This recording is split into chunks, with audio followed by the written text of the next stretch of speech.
La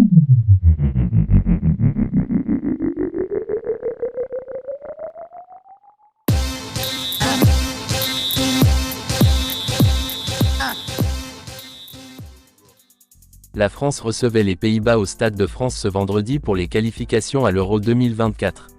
Et le moins que l'on puisse dire, c'est que les Bleus ont réalisé une très bonne entrée en matière. Loin de la déception de ne pas être nommé capitaine, Antoine Griezmann a ouvert dès la deuxième minute face à des Hollandais très affaiblis. L'attaquant de l'Atlético Madrid enroule du pied gauche une passe décisive de Kylian Mbappé. C'est son premier but avec les Bleus depuis le 13 novembre 2021. 6 petites minutes plus tard, Dayo Upamecano double la mise suite à un coup franc tiré par Antoine Griezmann. Le défenseur bavarois inscrit son deuxième but avec les Bleus, plus de 2 ans après le premier. Le nouveau capitaine des Bleus a lui aussi participé au festival offensif, en marquant à la 21e minute. L'attaquant parisien s'est même offert un doublé en toute fin de rencontre, 88e. Kylian Mbappé dépasse donc Karim Benzema et intègre le top 5 du classement des meilleurs buteurs de l'équipe de France avec 38 buts. Il n'est désormais plus qu'à 3 buts du quatrième, un certain Michel Platini.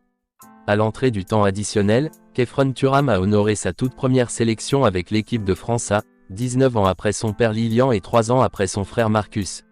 Les Néerlandais ont cru sauver l'honneur dans le temps additionnel en obtenant un pénalty suite à une main de Dayo Upamecano. Mais c'était sans compter l'arrêt de Mike Maignan pour sa première titularisation en tant que gardien numéro 1. Les Bleus prennent logiquement la tête du groupe avant de se déplacer en Irlande ce lundi. Contre les Oranges, les Bleus étaient pressés et cela s'est vu au tableau d'affichage avec un 3-0 de gala après seulement 21 minutes, dans un stade de France comble et ravi. La fête s'est terminée sur un quatrième pion signé Mbappé 4-0, 88e, et un penalty stoppé par Mike Maignan dans le temps additionnel. Certes, la sélection de Ronald Koeman a fait peine à voir avec ses nombreux cadres blessés, Frenkie de Jong malade, Matthijs de Ligt, Cody Gakpo, ou suspendu, Denzel Dumfries. Mais Didier Deschamps et sa jeune troupe ont fait le nécessaire avec efficacité et talent. Il y a beaucoup de points positifs même si le match était presque plié ou quasiment plié à la mi-temps. Mais on est resté sérieux et appliqué, c'est très bien, a savouré le sélectionneur sur TF1. 3 mois après sa finale perdue d'un souffle en Coupe du Monde, l'équipe de France lance son année 2023 et les qualifications pour le prochain grand tournoi, l'Euro 2024 en Allemagne 14 juin-14 juillet, de la meilleure des manières, une défense imperméable, 4 buts inscrits, 3 points pris et une première place dans le groupe B. Le déplacement à Dublin pour affronter la République d'Irlande, lundi, s'écrit donc dans une ambiance légère, alors que les plus modestes Gibraltar et Grèce se présenteront en juin sur sa route. Brassard au bras, Mbappé a guidé les siens par ses accélérations brutales, ses passes fatales, son doublé impérial et son entente cordiale avec Antoine Griezmann, vice-capitaine épanoui sur le terrain, à défaut de recevoir le précieux bout de tissu cette semaine.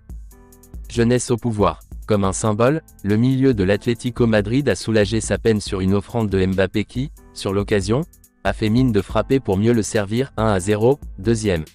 Les deux hommes ont ostensiblement fêté ensemble le but de Grisou, son premier après une longue abstinence de 16 matchs, son 43e sous le maillot bleu. Le Madrilène aux cheveux teints en rose, pour sa 75e sélection d'affilée, un record national, a ensuite poussé Jasper Cillessen à la faute sur un coup franc dangereux que le gardien a repoussé dans les jambes de Dayo Upamecano, 2-0. 8e, le troisième but n'a pas mis longtemps à arriver. Et qui d'autre que Mbappé pour s'en charger. Aurélien Tchouaméni s'est offert une percée autoritaire plein axe, Randal Kolo Muani a laissé filer le ballon et l'attaquant du Paris SG a conclu en douceur 3-0, 21e, pour inscrire son 19e but sur ses 17 derniers matchs sous le maillot bleu. Le trio tricolore impliqué sur cette nouvelle brindille symbolise, avec près de 23 ans de moyenne d'âge, le nouveau visage des Bleus de Didier Deschamps, relifté sous le coup des absences Kanté, Pogba, et des décisions du sélectionneur. Au coup d'envoi, le patron des vice-champions du monde 2022 avait par exemple décidé de laisser sur le banc le doyen Olivier Giroud, 36 ans, pour lancer en pointe Kolo Muani. La base arrière comptait peu de sélections, également, entre le portier Mike Maignan et la charnière centrale constituée par Upamecano et Ibrahima Konaté. Observé par Hugo Lloris, le néo-retraité à qui le Stade de France a rendu hommage avant la partie, Maignan a vécu une première assez calme comme nouveau gardien N1 des Bleus. Le joueur de l'AC Milan a cependant connu quelques rares frissons sur une sortie un peu hasardeuse devant Memphis Depay, 32e, et un coup franc dangereux de l'attaquant néerlandais, 58e. Magic Mike, spécialiste de l'exercice, a même stoppé un penalty du même Depay dans le temps additionnel, ponctuant son intronisation de la meilleure des manières possibles.